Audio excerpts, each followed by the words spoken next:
Hi!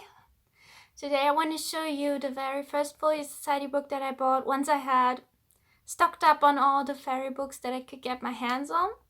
And it's this collection of short stories titled The Lifted Veil, Women's 19th Century Stories. I recently read through all of it and I really enjoyed it, so that's why I want to show it to you now. The Lifted Veil was first published in 2005. It's a very thick and heavy book that comes in a simple dark blue slipcase.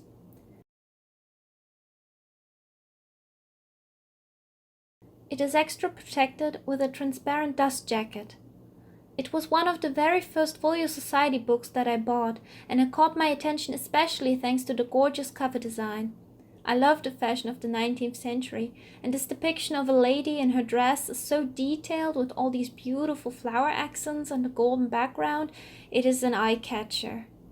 In reference to the title, we have this black lifted drape or veil here on the right, and I think it creates a striking contrast as well as a certain sense of mystique when taken together with her turned away pose, and I think it fits the contents of the book very well. The spine is really pretty as well, featuring more of the flower accents as well as this fern-like plant with 12 stages, which I think was done intentionally as the book contains 12 short stories. The end papers are dark blue, and again the paper overall is very thick and slightly cream colored. It is gorgeous wove paper, and the book is bound in full cloth. As I said, the book features 12 stories which are introduced by Catherine Hughes. I think the introduction is very informative and interesting, but personally I would recommend reading the stories first and then coming back to the introduction, as it spoils too much in my opinion, and the interpretations are only really useful when you already know the respective story. There are 12 full-color illustrations by Peter Stewart, including the frontispiece, which belongs to the only story that seemingly does not have an illustration. I like them a lot because they fit the stories very well, but in some stories I wish they were placed at more appropriate spots in the narrative, as they tend to come a bit too early and again spoil a bit of what is to come. Every story comes with a short text giving bits of information about the author and sometimes a bit more context on the story itself. The first story is the unfinished draft of the novel The Watsons by Jane Austen that I would have loved to have seen reach completion.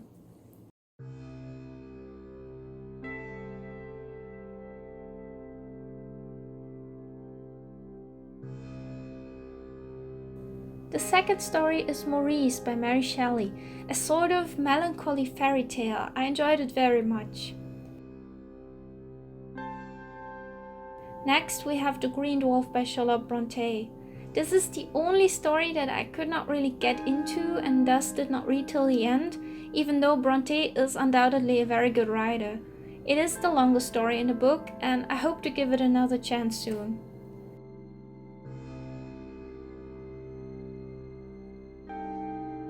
Next we have The Grey Woman by Elizabeth Gaskell, a very suspenseful tale, sort of spooky and very well written. I enjoyed it immensely.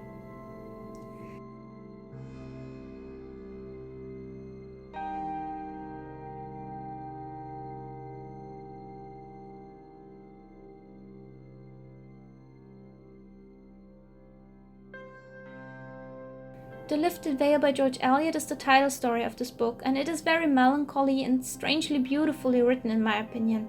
There are some very minor elements of the supernatural and horror, but they are used to great effect.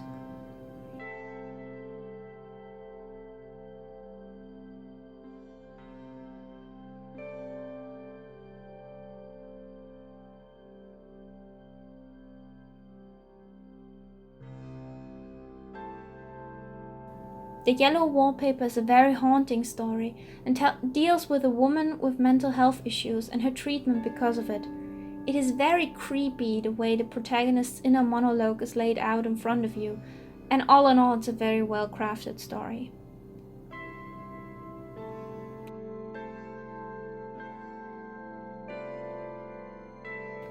The last story in the book, The China Bowl by Charlotte Mew, is my absolute favorite in the collection. It touches on how elderly women are marginalized and mistreated and comes to a very emotional conclusion, which extends to the entire book.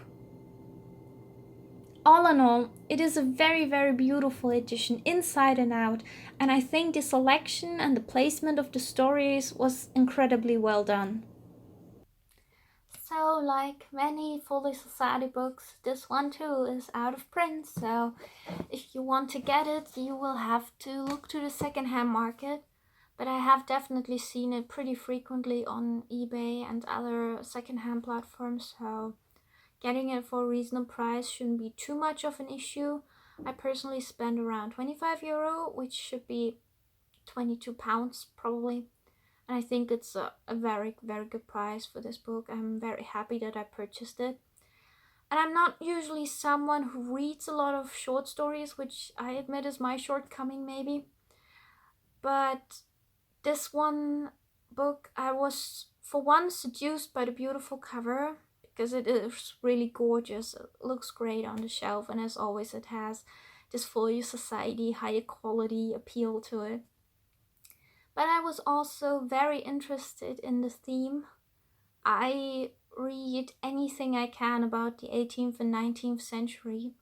And of course, also the topic of women's life, especially, is interesting to me because, for one, yeah, I am a woman. But also, yeah, it is very striking, very interesting to see the struggles that they face that are in part completely different nowadays, and in part you still see the repercussions of how women were seen, how they saw themselves nowadays. So it is very nice to reflect on this through stories, in my opinion. And it's not that these stories are all about women's lives only. That is not the case at all. No, no. But it is definitely an undercurrent in a lot of them. And I think Folio Society did a very great job to unify these very different stories and sort them according to this underlying theme in a order that just makes sense, and it leaves you feeling vindicated in a sense that you've actually worked through something, if I can express it that way. So it starts with Jane Austen's The Watsons, and it is definitely somber in its tone because of what happened to Emma, the protagonist. She is left completely dependent, her inheritance gone, suddenly on a family she doesn't really know, that she's estranged from. But it is the usual Jane Austen fanfare in a sense. It has that bit of splash of glamour and splendor in the ball. And yeah, it really makes you regret that she didn't manage to finish it, but she has apparently written it in a very dark period of her life, so it's not like anyone would blame her. And it continues with the fairy tale by Mary Shelley. I would definitely call it a fairy tale. It has the splashes of yearning and tragedy sprinkled in here and there, but what fairy tale doesn't? And the themes, the motives, the entire structure of the story is what I would call a fairy tale. A very charming one, I loved it, but it has a less somber mood than what we get into later, as we get into mental health issues and the treatment of women with mental health issues in the yellow wallpaper, or the slight horrors of scientific progress and slight supernatural themes coupled with actual melancholy and isolation that we have in The Lifted Veil, the title story of the book. And my personal favorite story at the very end, the China Bowl, which I think was very well placed there at the end, because it is an absolutely gut-wrenching story. It was, for me at least, the emotional high point. I almost cried reading it, because from the beginning of it, you have this sense of foreboding of what is going to happen, of the tragedy that is about to happen, but it is absolutely inevitable, and you are just drawn into this drama that you know will play out and that nobody can do anything against. And because that's how people are. And when it hits you, there's this really poignant, really emotional moment, and it leaves you feeling things, it leaves you thinking about things, it leaves you sort of listless for a while. And I think it was a great finale for this particular book. And the illustrations too are very well chosen. When I first got the book, I wasn't a huge fan because usually I prefer more lovely or, more vibrant or anything like that illustrations. But as I read through the book, I really came to appreciate them because I think they fit the tone of the book very well. This sobriety, this somberness that underlies every story, those cold colors and figures, it really brings them to life. You're really feeling the illustrations after a while.